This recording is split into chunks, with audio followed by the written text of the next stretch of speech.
नमो तस्स भगवतो अरहतो सम्मा संबुद्धस्स।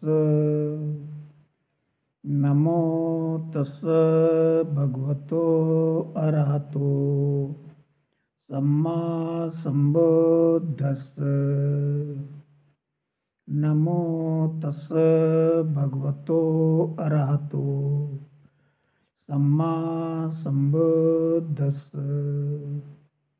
नमो बुद्धाय मित्रों, आइए धम्मपद की 101 और साहस वज्ञ की दूसरी गाथा का हिंदी अर्थ समझते हैं।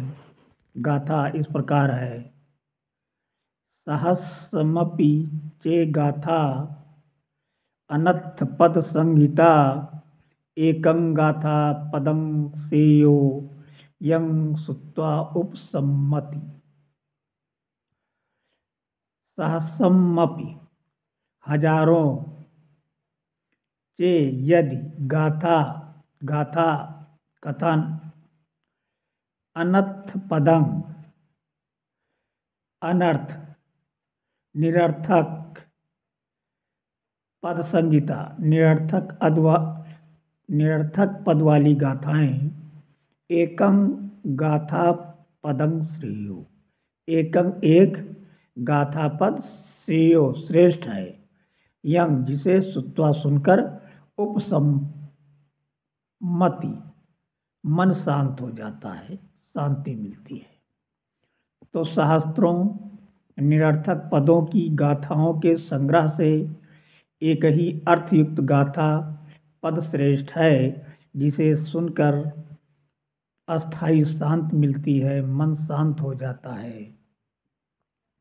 कौन सी गाथा श्रेष्ठकर है, इसे दारुचिरीय थेर की कथा से समझते हैं।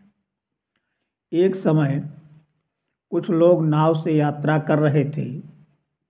नाव बीच में ही टूट गई और एक आदमी को छोड़कर बाकी सब डूब गए या मछलियों और मगरमच्छों के भोजन बन गए। वो आदमी टूटी नाव के एक तट के सहारे, एक तख्ते के सहारे सुपरिख बंदरगाह के किनारे आ लगा। लोग उसे देखकर उस पर दया करने लगे, भोजन के रूप में चावल आदि देने लगे। तब किसी ने ये सोचकर कि ये कोई सिद्ध पुरुष होगा, उसे शरीर ढकने के लिए वस्त्र आदि भी दे दिया। लेकिन उस व्यक्ति ने सोचा, यदि मैं वस्त्र ग्रहण कर लूँगा, पहनूंगा या शरीर पर कपड़े ओढ़ूंगा तो लोगों की दृष्टि में मेरा मान सम्मान कम हो जाएगा। अतः वस्त्रों को धारण न कर वो पेड़ों की छाल से ही तन ढकता रहा। उसे यह गलतफहमी भी होने लगे कि वो एक अरहत है। उसका नाम बहु दारुचिरीय पड़ गया। एक दिन महाब्रह्मा उधर से गुजर रहे थे। उन्होंने उसे देखा तो वे उसके सम्मुख प्रकट हुए और कहा, मित्र, तुम तो अरहत नहीं हो, फिर अरहत होने का स्वांग क्यों कर रहे हो? तुम्हारे अंदर अरहत होने की संभावना भी नहीं दिख रही है। अगर तुम अपना कल्याण चाहते हो तो बुद्ध की शरण में जाओ, वहीं तुम्हें ज्ञान प्राप्त होगा, जिससे तुम्हारा मार्ग प्रशस्त होगा। दारुचिरीय को अपनी गलती समझ में आ गई। वो श्रावस्ती जा पहुंचा। शास्ता उस समय भिक्षाटन के लिए निकले थे। वो उनके पीछे लग गया। वो उनसे धर्म देशना के लिए आग्रह करता रहा। शास्ता ने उसे समझाया कि ये धर्म देशना का समय नहीं है, पर वो कहने लगा, मैं अपने जीवन भर जीवन पर विश्वास नहीं करता कि कब समाप्त हो जाऊं, अतः आप कृपया इसी समय धर्म देशना दे दीजिए। उसकी बलवान धर्मप्रीति देखकर शाक्यमुनि ने मार्ग में ही धर्मोपदेश दिया, जिससे उसके चित्त के विकार समाप्त हो गए और वो अरहत हो गया।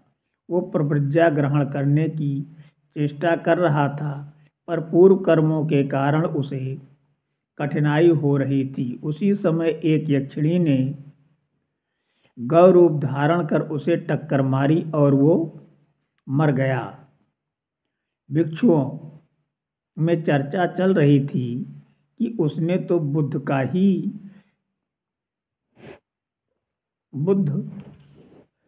का वाक्य भिक्षाटन के समय सुना था और उसी से अरहत हो गया।